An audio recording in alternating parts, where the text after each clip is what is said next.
Hello, everyone. This is Kevin again, bringing you the Worthy Law podcast. This time it is for August 2019. And this time I want to just jump right into it. I want to talk about limited liability companies and membership in limited liability companies, and specifically when you start to have issues in a limited liability company and you're wondering what to do. Let's say you are a part owner in a limited liability company and you've got a big problem with another owner and you're just wondering what your options are at that point. So I want to talk a little bit about Utah Code section 48-3A-6016. That's part of the Utah Revised Uniform Limited Liability Company Act.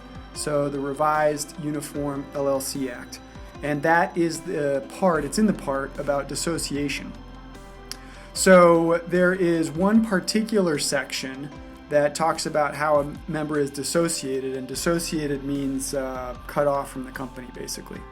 And it says basically that the limited liability company itself can apply, or a member in what's called a direct action can apply.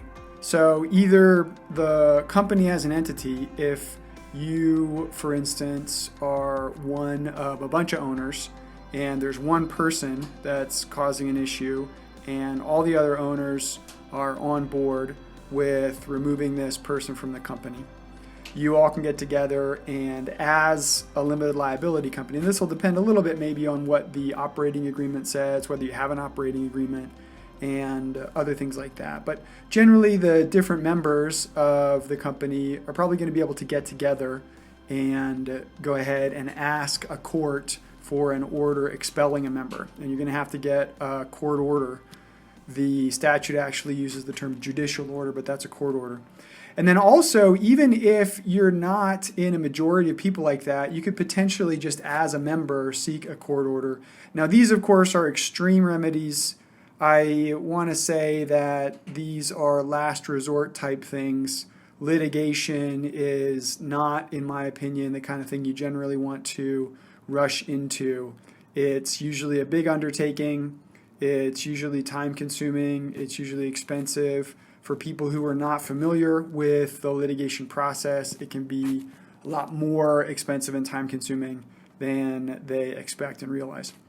But what you can do in these extreme situations, you can seek to have the problem member expelled by court order. And there are a few different ways that you can do that, or a few different reasons that you can bring up to the court to justify the request and to get the court to grant your request. And so I want to talk about just one, and that is when the problem person has committed or is committing a material breach of the operating agreement.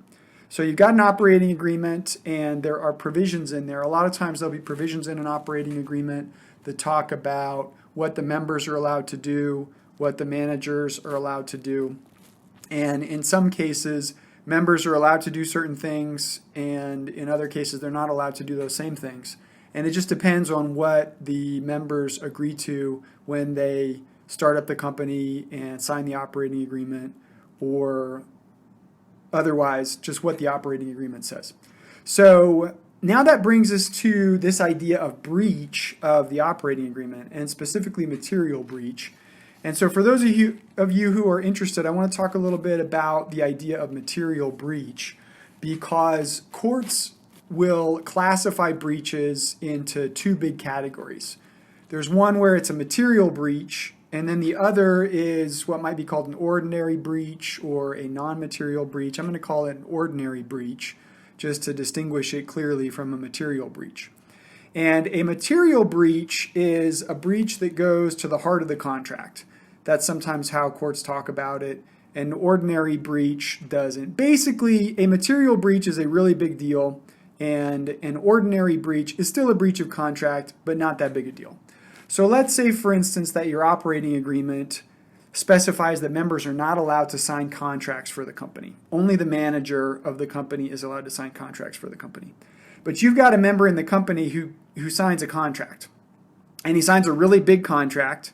It's a $50,000 per year contract, and it's for a 10-year term, and it causes a huge issue. That's a $500,000 obligation, and this is a small or medium-sized business, so that's a really big obligation. And that is likely in and of itself to be a material breach of the operating agreement.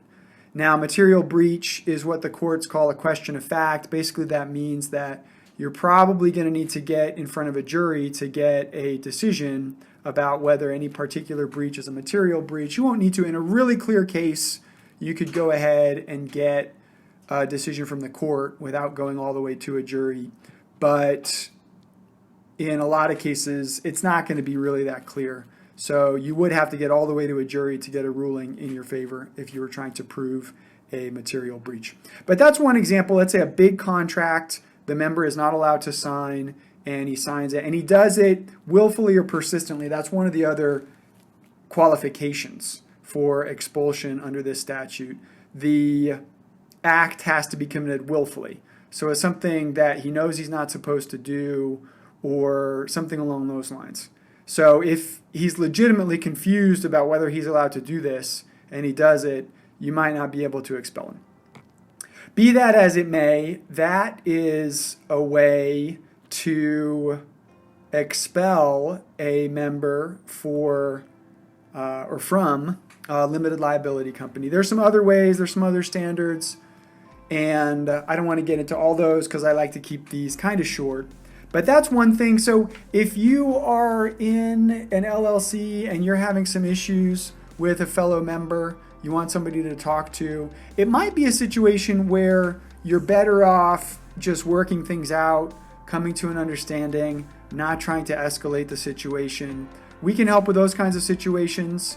If you like, we can help the parties to understand what their rights are, where they can go, what they have to just put up with, and what the law says that they don't have to just put up with.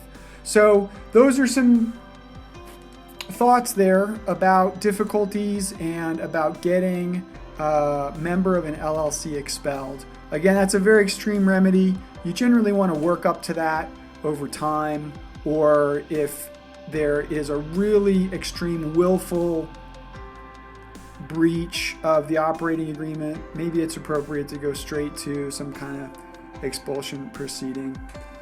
And I guess that's about it for this time. Hopefully that's been helpful to you.